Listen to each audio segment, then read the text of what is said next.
শুভ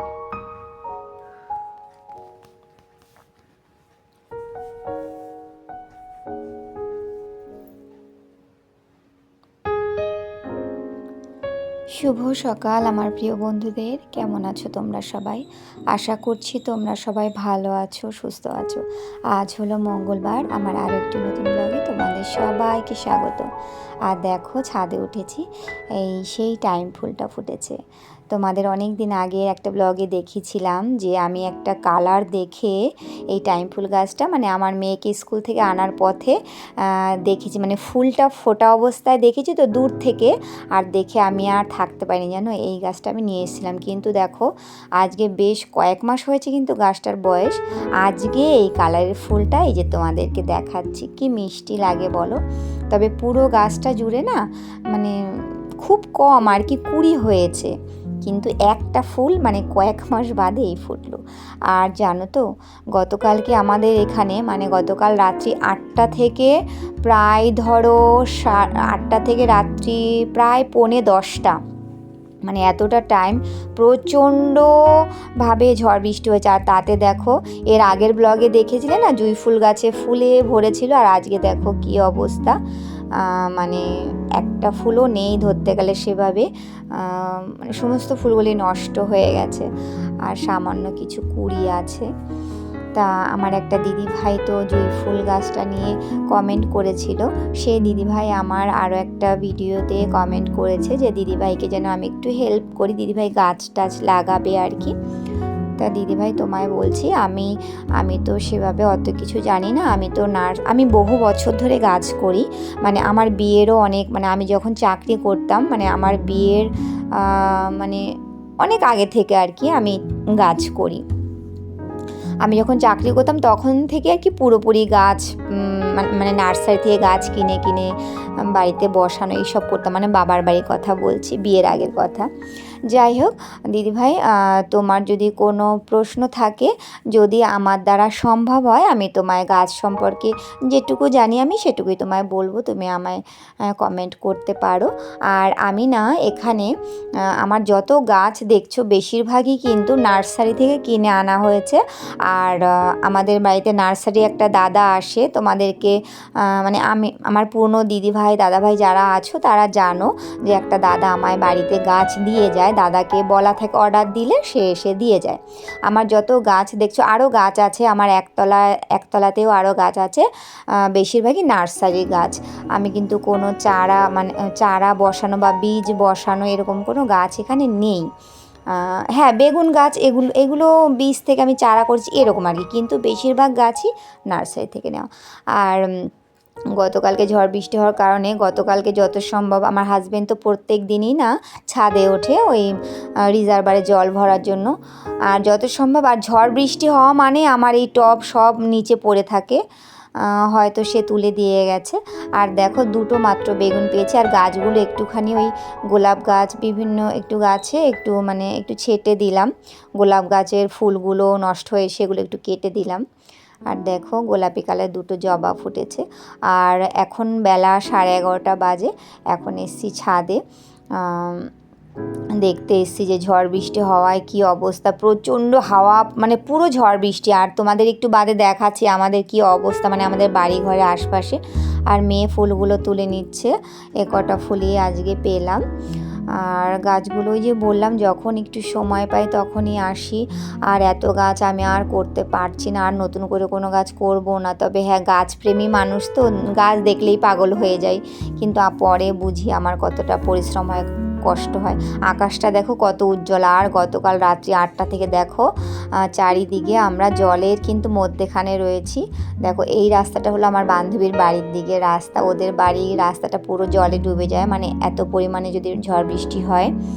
আর জানো তো গতকালকে ঝড় বৃষ্টির কারণে গতকাল রাত্রি 10টার পরে আমার মেয়ের স্কুল থেকে মেসেজ ঢুকলো আমার ফোনে, যে আমার মেয়ের মানে আজকে মঙ্গলবারের পরীক্ষাটা বাতিল হয়ে গেছে, বাদ হয়ে গেছে, ওটা অন্যদিন পরে। দেখো রাস্তায় পুরো জল, মানে গতকালকে প্রচুর জল ছিল আমাদের, মানে মেন যে গেট, এই দেখো আমাদের খাল ডুবে গিয়েই পুরো রাস্তা ভাসিয়ে দিয়ে গেছে জানো।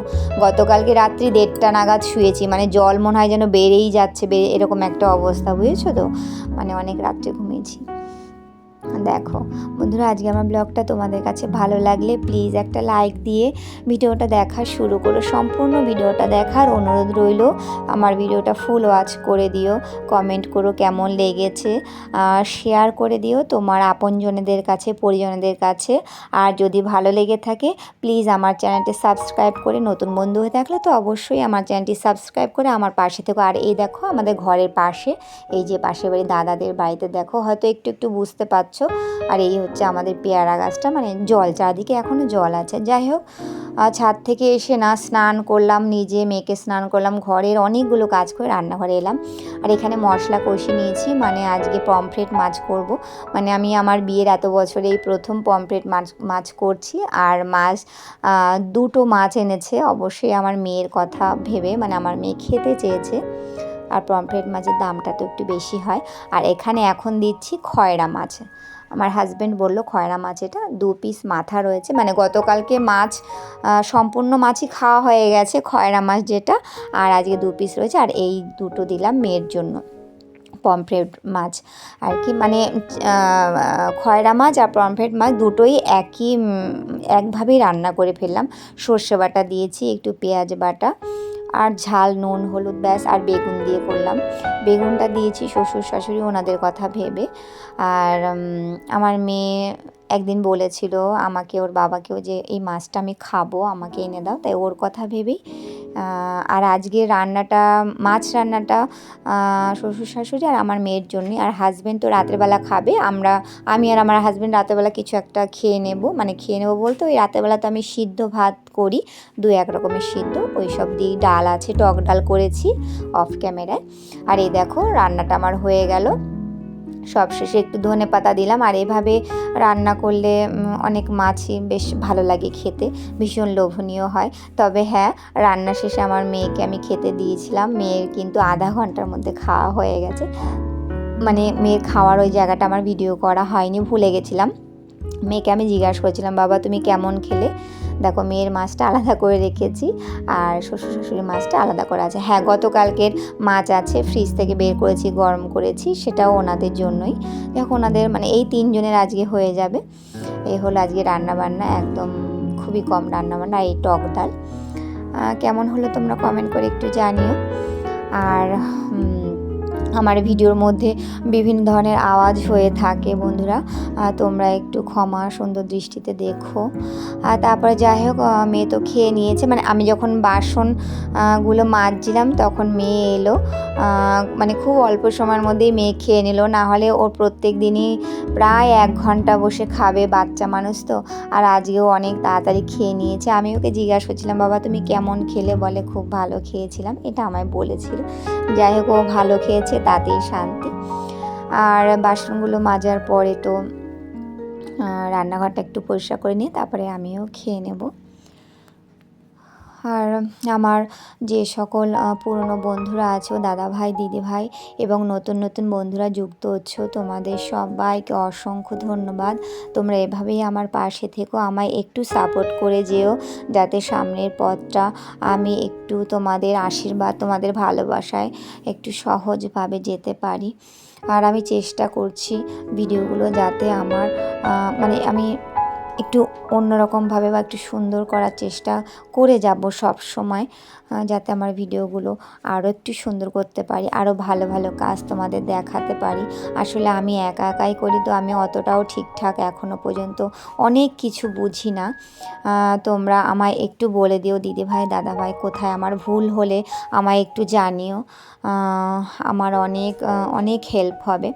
আচ্ছা যাই হোক, এখন 5:30 বাজে, খাওয়া দাওয়ার পরে ঘুমিয়েছিলাম। মেয়ে এখন পড়তে যাচ্ছে, আমি ওকে পড়তে দিয়ে আসবো। আর এই দেখো, সকালে দেখেছিলে রাস্তাগুলো ভেজা ছিল জলে, আর এখন দেখো রাস্তা পুরো পরিষ্কার হয়ে গেছে, মানে সারাদিনে বৃষ্টি হয়নি তো। আর এই দেখো খালটা অনেকটা জল নেমেছে, সারাদিন রোদ ছিল, বৃষ্টি হয়নি, তাই জলটা নেমে গেছে। যাই হোক, আর আমাদের এখানে এরকম মানে তুফানের মতন হলেই আমাদের কলকাতা ডুবে যায়। আর দেখো আকাশটা কত ঝলমল করছে। কালকেও সারাদিন ভালো ছিল জানো তো, কিন্তু রাতের বেলা যে ওরকম হবে মানে সবাই আমাদের কলকাতা পুরোই মনে করো জলের নিচে ছিল। যাই হোক বন্ধুরা, ভিডিওটা আজকে আর বড় করব না। তোমরা এতক্ষণ পর্যন্ত ধৈর্য ধরে যারা আমার ভিডিও দেখেছো তোমাদের সবাইকে অসংখ্য ধন্যবাদ। তোমরা সবাই ভালো থেকো, সুস্থ থেকো।